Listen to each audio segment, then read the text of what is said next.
નીતિશાસ્ત્રથી GPSC મુખ્ય પરીક્ષામાં અને યુપીએસસી મુખ્ય પરીક્ષામાં જે પ્રશ્નો આવી રહ્યા છે એ ખરેખર વિદ્યાર્થીને વિચારતા કરી મૂકે છે કે આમાં શું લખવું શું ન લખવું. ખાસ કરીને જે પુસ્તકો અવેલેબલ હોય છે પુસ્તકોથી તો એ પ્રશ્નનો ક્યાંય જવાબ પ્રત્યક્ષ રીતે મળતો દેખાતો હોતો નથી. જેમ કે આ પ્રશ્ન જીપીએસસી 2019-20માં પૂછ્યો કે શું કાયદો સમાજમાં મૂલ્ય અને નૈતિકતાનો અમલ કરાવી શકે? દલીલ કરો. Can law enforce values and ethics in society? Argue. હવે અહીંયા આપણા માટે પ્રશ્નો બધા કે આ પ્રશ્નમાં ખરેખર પૂછ્યું શું છે? તો કે પૂછ્યું છે કાયદાની અસરકારકતા. કાયદાની અસરકારકતાનો સંદર્ભ ભાઈ બહેનો, કાયદાની અસરકારકતાનો સંદર્ભ કયા પ્રશ્નમાં? તો કે જે મૂલ્યો અને જે નૈતિકતાના મુદ્દાઓને લઈને કાયદો ઘડવામાં આવ્યો છે એ મૂલ્યો અને નૈતિકતાનો અમલ ખરેખર કાયદો દ્વારા થઈ શકે? પ્રશ્ન એ પણ થાય કે કયા મૂલ્યો અને કઈ નૈતિકતા? જવાબ છે કે કોઈ સમાજ કે જેની રાજ્ય વ્યવસ્થા બંધારણ આધારિત હોય તો એ બંધારણ આધારિત રાજ્ય વ્યવસ્થામાં બંધારણ સ્વયં એક કાયદો પણ છે અને બંધારણ સ્વયં મૂલ્યો અને નૈતિકતાનો એક સેટ પણ છે કે જે સમાજ જે રાજ્ય વ્યવસ્થા આગળ કાર્ય કરશે તે કયા મૂલ્યો અને સિદ્ધાંતો પર આધારિત હશે. ભાઈ બહેનો, અહીંયા જ્યારે તમે કાયદો શબ્દ પ્રશ્નના સાપેક્ષમાં જુઓ છો તો અહીંયા બંને પ્રકારના કાયદા લઈ લેવાના. હું અત્યારે ફક્ત તમને પ્રશ્ન સમજાવી રહ્યો છું, આનો જવાબ શું હશે એ તો આપણે આગળ સમજીશું. પ્રશ્ન સમજાવી રહ્યો છે. કાયદા જ્યારે તમે લ્યો ત્યારે તમારે મૂળ કાયદો પણ લેવો પડે અને મૂળ કાયદાનું નામ છે બંધારણ. અને ચૂંકી આપણે આ ભારતની એક રાજ્યના પબ્લિક સર્વિસ કમિશનના પ્રશ્ન પેપરના જવાબના સાપેક્ષમાં પ્રશ્નો ઉપર ચર્ચા કરી રહ્યા છીએ ત્યારે આપણે એ પણ ધ્યાનમાં રાખવું જોઈએ કે અહીંયા બંધારણનો અર્થ, મૂળ કાયદાનો અર્થ ભારતીય બંધારણ છે અને પછી બીજો અર્થ છે સામાન્ય કાયદા. મૂળ કાયદા પછી સામાન્ય કાયદા, અને સામાન્ય કાયદાની અંતર્ગત ભારતીય સમવાય તંત્રમાં સંસદ દ્વારા ઘડાયેલા તમામ કાયદાઓ અને સાથોસાથ રાજ્ય વિધાનમંડળ દ્વારા ઘડાયેલા તમામ કાયદાઓનો સમાવેશ થાય છે. હવે આપણે વિચારીએ કે શું બંધારણ અને એ બંધારણ હેઠળ ઘડાયેલા કાયદાઓ સમાજમાં મૂલ્યો અને નૈતિકતાનો અમલ કરાવી શકે? હવે આપણે એ પણ સમજવું પડે કે ભાઈ બંધારણીય નૈતિકતા યા બંધારણીય મૂલ્યોમાં આપણે શેને શેને સામેલ કરીએ છીએ. તો મૂળભૂત રીતે બહુ ડિટેલમાં આપણે વિચારણા ન કરીએ આ વિડીયોની સમય મર્યાદાને ધ્યાને રાખીને, તો આપણે આટલું એક લિસ્ટ બનાવી શકીએ કે આમુખમાં જે શબ્દો રજૂ થયા છે તમામ મૂલ્યો છે અને એ તમામ મૂલ્ય જ આપણા નૈતિકતાનો પાયો છે. તો જે મૂલ્ય સમાયેલા છે એમાં લોકશાહી, પ્રજાસત્તાક, બિન સાંપ્રદાયિકતા, સમાજવાદી, ન્યાય, સમાનતા, સ્વતંત્રતા અને બંધુતા જેવા વિવિધ પ્રકારના મૂલ્યોનો સમાવેશ થાય છે. અને એ તમામ મૂલ્યો ને આપણે શું કાયદા દ્વારા કાયદા દ્વારા આપણે અમલમાં મુકાવી શકીએ? પ્રશ્ન કંઈક આવો છે. અને આ તમામ મૂલ્યોને કાયદા દ્વારા અમલમાં મુકાવવાના સંદર્ભમાં આપણે આ પ્રશ્નના જવાબનું માળખું કંઈક આવી રીતના બનાવી શકીએ કે પ્રસ્તાવના પેરેગ્રાફ લઈએ ભાઈ બહેનો તો એની અંતર્ગત આપણી શરૂઆત કંઈક આવી હોવી જોઈએ કે ભારતના બંધારણની રચના જ એ વિશ્વાસ ઉપર થઈ છે કે કાયદો સમાજમાં મૂલ્ય અને નૈતિકતાનો અમલ કરાવી શકે છે. આપણા બંધારણના ઘડવૈયાઓ ના મૂળભૂત વિચારો એ વિશ્વાસને દર્શાવે છે કે કાયદાના માધ્યમથી, બંધારણના માધ્યમથી ભારતીય સમાજને મધ્યકાલીન સામંતી અવસ્થાથી આધુનિક માનવતાવાદી અવસ્થામાં લઈ જઈ શકાશે. અને એ આધારે જ બંધારણમાં અનેક સામાજિક, ધાર્મિક, સાંસ્કૃતિક આદર્શો રજૂ કરાયા છે કે જેના અમલની જવાબદારી રાજ્યને સોંપવામાં આવી છે. આ દ્રષ્ટિથી આપણે પહેલા પેરેગ્રાફમાં તો એ વિચાર રજૂ કરી જ દેવાનો કે આપણા પ્રસ્તાવના પેરેગ્રાફમાં કે એ વિચારને કમસે કમ બંધારણ હેઠળ ભારતીય રાજ્ય વ્યવસ્થા સ્વીકારે છે કે બંધારણ કાયદો નૈતિકતા અને મૂલ્યોનો અમલ કરાવી શકે છે.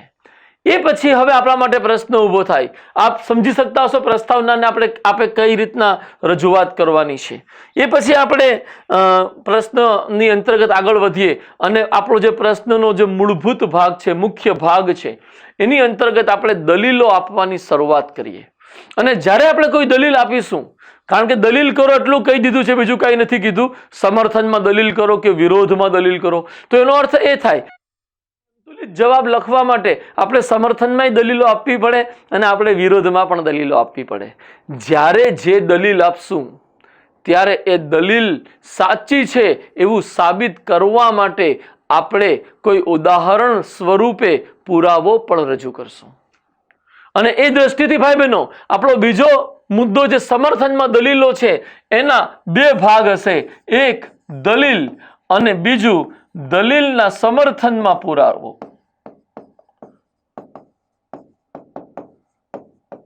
પુરાવો ધેટ ઇઝ કોલ્ડ ઉદાહરણ. ભાઈ બહેનો એક વાત સમજજો, હું સમર્થનમાં દલીલ કરી રહ્યો છું. કોના સમર્થનમાં? તો કે એ વિધાનના સમર્થનમાં કે કાયદો મૂલ્ય અને નૈતિકતાને અમલમાં લાવી શકે છે. તો અહીંયા સમર્થનમાં દલીલ આપણે એવી રીતના કરી શકીએ કે કાયદાના માધ્યમથી એવા નિયમોની સૂચિ રજૂ કરી શકાય છે કે જે નિયમો દ્વારા મૂલ્ય અને નૈતિકતાના સિદ્ધાંતો સમાજમાં લાગુ થઈ શકે. અને જ્યારે એ કાયદો ઘડવામાં આવે ત્યારે આવા મૂલ્ય અને નૈતિકતાથી જોડાયેલા નિયમોના ઉલ્લંઘન બદલ સજાની કડક જોગવાઈ કરવામાં આવે કે જો કોઈ વ્યક્તિ દ્વારા આ પ્રકારના નિયમનું ઉલ્લંઘન થયું તો એ વ્યક્તિને ફલાણી ઠીકાણી એટલે કે એ વ્યક્તિને નિશ્ચિત સ્વરૂપમાં દંડિત કરવામાં આવશે. આપણે 2-3 એક્ઝામ્પલ લઈ શકીએ અહીંયા કે ભાઈ આ વસ્તુ દલીલ આપણી છે કે કાયદાના માધ્યમથી સામાજિક મૂલ્યો અને નૈતિકતાને અમલમાં લાવી શકાય છે, કારણ કે તે ફરજિયાત નિયમના રૂપમાં હોય છે અને તેના ઉલ્લંઘન બદલ દંડની જોગવાઈ થઈ શકે છે. અને તેને અમલમાં લાવવા માટેનું આખું એક વહીવટી તંત્ર સ્થાપિત કરી શકાય છે જે કાર્યરત હોય છે અને અત્યારે પણ કાર્યરત છે. આપણી આ દલીલ છે કે થઈ શકે છે અને દલીલના સમર્થનમાં પુરાવો આપીશું કે અનુચ્છેદ 17 હેઠળ અસ્પૃશ્યતાને પ્રતિબંધિત કરવામાં આવ્યું અને એ રીતે ભેદભાવ મુક્ત સમાજ, સમાનતા આધારિત સમાજનું મૂલ્ય સમાજ સમક્ષ રજૂ કરવામાં આવ્યું. અને આના સમર્થનમાં અસ્પૃશ્યતા નિવારણ અધિનિયમ 1955માં ઘડવામાં આવ્યો, જેને 1976માં નાગરિક અધિકાર સંરક્ષણ અધિનિયમ નામ અપાયું. આવી જ રીતે સતી પ્રથા વિરોધી કાયદો, બલિ પ્રથા વિરોધી કાયદો વગેરે જેવા કાયદાઓ ભારતમાં સમયે સમયે બ્રિટિશ યુગ દરમિયાન બન્યા છે અને એ કાયદાઓના માધ્યમથી આજે સતી પ્રથા અથવા બલિ પ્રથા જેવી અમાનવીય પ્રથાઓને સમાપ્ત કરવામાં સફળતા મળી છે તથા માનવતાવાદી મૂલ્યોની સ્થાપના કરવામાં સફળતા મળી છે. તો સમર્થનમાં દલીલ આપીને આપણે એવું સાબિત કરી શકીએ કે કાયદો સમાજમાં નૈતિકતા અને મૂલ્યના અમલ કરાવવામાં સહાયક બની શકે છે. પછી આપણે નેક્સ્ટ પેરેગ્રાફમાં જઈએ અને વિરોધમાં દલીલ રજૂ કરીએ અને એમાં એવું કહીએ કે કાયદા દ્વારા જ્યારે મૂલ્ય અને નૈતિકતાને લાગુ કરવાનો પ્રયત્ન થાય છે ત્યારે જન સમર્થન અને જન ભાગીદારીની કમી હોય તો કાયદાથી મૂલ્ય અને નૈતિકતાને સમાજમાં અમલમાં લાવવી કઠિન થઈ જાય છે.